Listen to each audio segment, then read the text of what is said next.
Ok mon gars, on va faire un petit exercice de visualisation ensemble. Imagine que t'es un mec à une soirée, ou même encore mieux, imagine que t'es une meuf vraiment 10 sur 10, la latina, la suédoise de tes rêves. Donc là, imagine qu'il y a un mec qui rentre dans cette soirée et le poteau il est habillé en Gymshark. Le poteau ça se voit, il est musclé, tu vois. Donc à un moment dans cette soirée, vous allez vous servir un verre et en fait vous vous croisez et du coup vous vous parlez. Et là le mec, la première chose qu'il te dit c'est est-ce que tu penses qu'il y a de la protéine dans la vodka en fait? Là tu te dis bon ok, mais vous continuez de parler et le deuxième truc qu'il te dit c'est ouais gros là je suis crevé parce que j'étais à la salle là tout à l'heure et donc en fait gros ce qui ressort direct c'est que sa seule personnalité c'est la salle. Donc imagine si toi tu devais devenir pote avec lui, même si t'es un mec qui va à la salle, est-ce que tu trouverais ça attirant? Et encore pire mon gars, si tu voulais gérer la latina en étant comme ça, elle va te regarder comme un énorme singe. Donc au final le piège c'est que ce mec là il s'est trop enfermé dans l'archétype du go muscu. Donc maintenant on visualise le deuxième scénario. Imagine que c'est un autre mec qui arrive à cette soirée là et le poteau il est habillé normal, il a son petit style à lui tu vois, mais il est pas habillé en Gymshark ou en t-shirt de compression et pourtant on voit quand même que c'est un mec musclé. Donc après quand vous vous parlez, le mec il a confiance en lui, sa vie elle est intéressante, donc il a plein de projets, de l'ambition, il est drôle, il a plein d'anecdotes drôles à raconter, sauf que pas une fois il mentionne le fait qu'il va à la salle.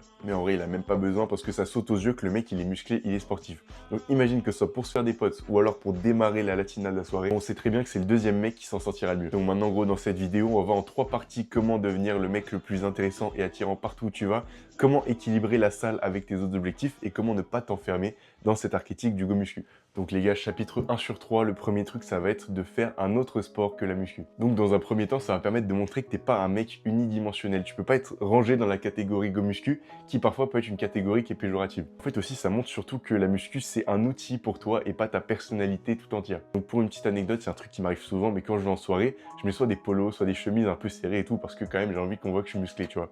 Et donc ce qui fait que les gens ils viennent me parler et ils me disent ouais toi tu fais de la muscu, toi tu fais du rugby. En fait ils viennent surtout me dire que je fais du rugby, tu vois. À ce moment-là, je leur dis non, je fais du MMA. Donc déjà, ça va te rendre 2 fois plus intéressant parce qu'avec n'importe quel mec que tu connais pas, si t'es musclé et que tu sais te bagarrer parce que tu fais du MMA, bah ça va créer des liens automatiques, frérot. Les hommes, on est des putains de golemons. C'est pas plus compliqué que ça pour devenir pote, tu vois. Ça montre aussi que t'es pas un tryharder, t'es pas un mec qui a donné toute sa vie pour avoir ce physique. Parce qu'au final, quand tu donnes toute ta vie pour avoir ce physique, bah ça devient ton seul accomplissement, ta seule personnalité. Le deuxième avantage, frérot, si tu commences un autre sport, ça va te permettre de rester athlétique et de sécher. Ça, t'es sûr de pas devenir un gros muscu un peu obèse qui a raté sa prise de masse. Genre, t'es sûr de garder un physique qui est fonctionnel et très esthétique. Même aussi, dans n'importe quel sport que tu fais, ça donnera un avantage d'être musclé. Genre, tu pourrais être le mec musclé de ton club de basket, mec musclé de ton club de foot, de ton club de MMA. Par exemple, au foot, tu pourrais mettre des coups de physique, pareil au basket. Même au MMA, moi, j'ai déjà des mecs qui m'ont dit que c'est galère de trouver les soumissions sur moi parce que j'ai un corps qui est différent de ceux des autres. Par exemple, il y a un cours où on apprenait l'anaconda choke. Les mecs qui font du grappling ou du MMA, ils sauront de quoi je parle. Mais en gros, c'est un truc où tu dois te mettre dans le cou du mec comme ça et après l'enrouler. Enfin, c'est un truc un peu bizarre, tu vois. Et il y a un mec qui m'a dit ouais, mais toi, frérot, tes trapèzes et ton cou, ils sont tellement épais que j'arrive pas à trouver ton cou pour attraper après ton aisselle. Au final, quand tu fais que un sport, c'est un peu comme si tu avais choisi ton starter sur Pokémon. Mais tu vois, les Pokémon au début, ils sont un peu basiques, ils n'ont pas un niveau de ouf. Mais quand ils prennent en niveau, ils évoluent. Et à chaque fois qu'ils évoluent, eh ben, ils prennent un autre type. Par exemple, Tortipousse, les gars, qui est mon starter et mon Pokémon préféré, bah, au début, il est que type plante, mais à la fin, quand il évolue en Torterra, bah, il est aussi type sol, et ça le rend hyper polyvalent, ça lui donne des attaques hyper puissantes. Donc, les gars, si vous en avez pas déjà un, choisissez votre deuxième type. Partie 2 sur 3 les gars, il va falloir que tu appliques la discipline que tu as acquise à la salle dans un autre objectif. Parce qu'au final mon gars, il y a une question qu'on se pose pas assez. La question c'est de se dire ok maintenant je suis musclé, mais maintenant j'en fais quoi? T'as peut-être charbonné pendant des mois, voire des années pour avoir un physique qui te plaît. Est-ce que c'est pas un peu con qu'une fois que tu as atteint cet objectif, tu dis bon bah c'est bon, j'ai plus rien à charbonner, je vais rester là à maintenir mon physique, je vais plus avoir un autre objectif ambitieux dans ma tête. Non mon gars, la muscu c'est une excellente base pour te donner un objectif, pour te discipliner. On a dit ça peut être dans un autre sport, ça peut être dans tes études aussi, c'est important, ça peut être dans un business frérot, ça c'est un beau projet à lancer. Si jamais tu sais que tu as toujours eu envie de lancer ton business, bah frérot, utilise le même protocole, la même discipline que tu as acquise à la salle pour lancer ce business là. Même gros, tu peux aussi appliquer ça dans tes relations. C'est une dinguerie qu'il y ait des gens qui aient la discipline d'aller 5-6 fois par semaine à la salle, mais qui n'est pas la discipline de juste arrêter de parler à des meufs qui sont là que pour leur attention. C'est peut-être une fille avec qui tu parles et avec elle, tu as envie d'aller plus loin que ça dans votre relation, ce que frérot, elle met des freins et tout. La meuf ne coopère pas et en vrai, désolé de te l'apprendre, mais il y a de grandes chances qu'elle parle à beaucoup de mecs comme toi. Maintenant, c'est à toi d'avoir aussi la discipline, d'arrêter de lui parler et de charbonner autre chose. Les gars, j'ai vraiment les cheveux beaucoup trop longs, mais je vais chez le coiffeur demain et ce qui est cool, c'est que c'est la dernière fois que je vais chez le coiffeur avant de me faire une busket. Je crois que je l'ai déjà mentionné dans quelques vidéos, mais dans 3 mois, je pars étudier pendant 6 mois aux Philippines, les gars. Ça va être incroyable, je vais vous faire plein de vidéos. Du coup, j'arrive dans un nouvel endroit où personne me connaît, je me dis, ok, je vais faire une busket au moins une fois dans ma vie et c'est exactement l'occasion de la faire. Donc ça, mon gars, c'est assez lié avec la troisième partie de cette vidéo qui est de sortir de sa zone de confort pour avoir des histoires à raconter. Concrètement, pour t'illustrer ça avec une anecdote, il y a un pote que je me suis fait cette année et c'est un mec qui est hyper social, tu vois. Il a pas de mal à se faire des potes.